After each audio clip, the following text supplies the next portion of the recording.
Hello everybody and welcome back to the build. As you can see, we got a lot going on, but in this video we are going to focus on modifying and widening the front roll hoop, so stay tuned. Okay, well the obvious question is, why would you have to widen the front roll hoop? So, this is the roll hoop and that's the A-pillar on the body. And I bought these optional A-pillar covers, and they're really nice, but they don't fit. They aren't as deep as the gap, which is about 3 inches from the inside edge of the roll hoop to the A-pillar of the body.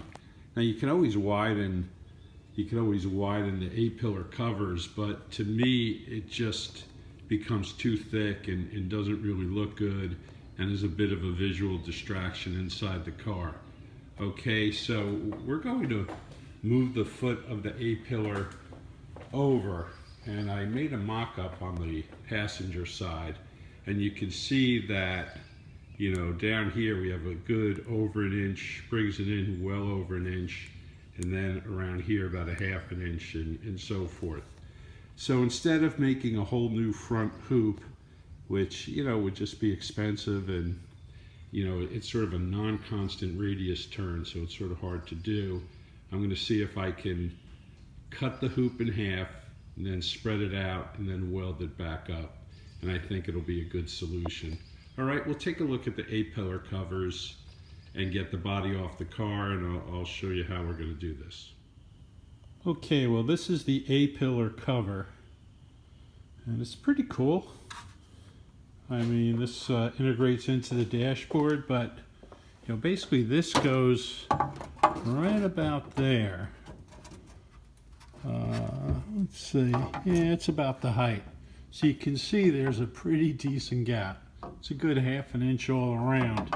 So if I can just bring the area where it's hitting, which is right around here, and I can bring this in, I could actually wind up thinning down the bottom portion. I like to taper it like this, and then I think it'll look pretty good. But anyway, we're going to get the body off. We'll chop that front hoop off and get to work.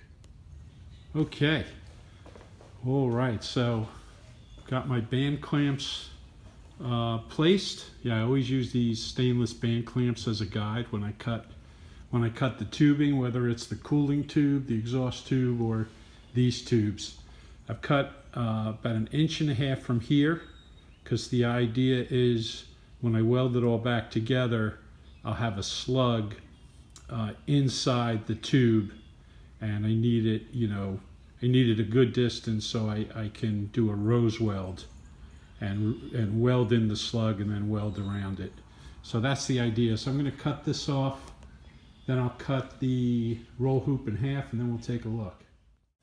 Okay, so with reckless abandon, I got the hacksaw out and just hacked off that front roll hoop. Those band clamps did a really nice job helping me get a really straight cut. And then we'll take a look at the roll hoop. And what I'm going to do is get the body back in the car and clamp this in place but shift it over, and see how much a gap we have and see if this approach works. Okay, well I think we got a plan here. So as you can see now, the roll hoop really follows that A-pillar really well.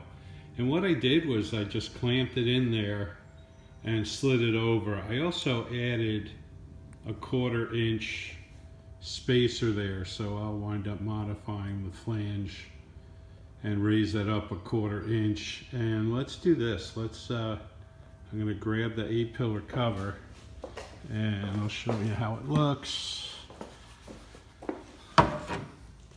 Here we go. Look at that. Beautiful. All right, so basically what I'm going to do now is I'm going to use some plastic. I've got some PVC and some nylon stock, and I'm going to use that material, and I'll basically widen the hoop up and also make some new notched ends that I'll machine up to put it all back together. All right, so stay tuned. Okay, a little work in process. So I got this just about where I want it. All right, and I basically fabricated the joiners out of the PVC. So you've got that center spacer and also the notched tube ends. And basically they slide into the pipe just like the way the steel pieces will be for added strength. So anyway, I'm going to make up those parts next and then we'll take a look. Okay, the parts are back from the machinist, and let me tell you what I got here.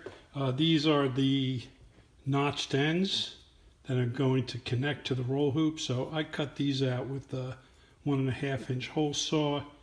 Very easy to do. I had the machinist machine this down so this will slide into those tubes. So I've got 2.5 inch worth of coverage here, 3 inches worth of coverage for that centerpiece. And I already put this in the centerpiece, and I've got to trim those side tubes down by about 1/8 of an inch. You know, I made all these a little oversized so I can fine tune them. I also made the new flange plates, so I made them wider because the foot, the foot of the roll hoop is going to be out a little more. I may wind up adding a screw here or here just to add some more security to it. But anyway, we're going to get these. We're going to get the roll cage assembled, and then we'll take a look at it. Okay, making some good progress here.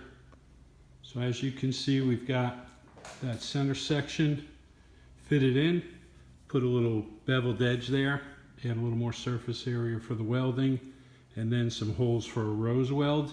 Now what we're going to do is, I've got the notched tube end, and basically got to trim these into place, and then we'll be ready to tack weld. So far looking good. Okay, well let's take a look at this tube end. And these just fit beautifully. Nice and tight. I'm going to put a rose weld here, and that's sturdy. Okay, a little more work in process, and we've got it all assembled. I had to run out and get some straps just to sort of hold it in place so I can tack it all up. But I will tell you, I'm really happy with this. I also just made some channels here so I can get a deep weld in the root, and then also I drilled holes to do the rose weld. But anyway, it's nice to have a hoop that's going to follow the A-pillars. I mean, that looks so much better. So anyway, we're going to get the body on. I'll take the body off just to double check, and then I'll tack it up and we'll take a look at it. Okay, figure I'd show this. So we fine-tuned the roll hoop, got it exactly where we need it. Made some tape markers for the foot, but things always shift around. Here we go, we'll take a look inside. Fits all beautifully. So anyway, it is time to tack. So we're getting close. Okay, I can honestly say this is complete, except for sending it off to the professional welder. As you can see, we've got the top of the hoop all tacked up, and we've got the footers all tacked up as well. One thing I mentioned before, I oversized the notched ends, and I did that because I thought I may have to push the foot of the hoop forward, and I actually did because I didn't want it to interfere with the bolt that is right behind it. But anyway, it all worked out great. I double checked it, it fits with the interior panel. So all is good. I'm excited to get this done. All right, we'll put the body back in the car, we'll take a final look, and we'll call it a wrap. Okay, well, it's time to call it a wrap. This is the final product. So you can see the roll hoops attached to the chassis. It's all tacked up. It follows the A-pillar cover quite well, just consider we use the existing roll hoop. And then on the right side, you can see I put a piece of thin tape, And that's where I'm going to taper the A-pillar covers, so I think they'll look a lot better. So when we started, I would have had to put a 1/2 inch platform to get those A-pillar covers to fit. And now I don't need a platform, and I could also trim down the bottom, 2/3 of the A-pillar cover, which I think is just going to make them look better, especially from sitting inside the car and looking out. All right, so anyway, it was a ton of work. I'm really happy with the end result. As always, thanks for watching and take care.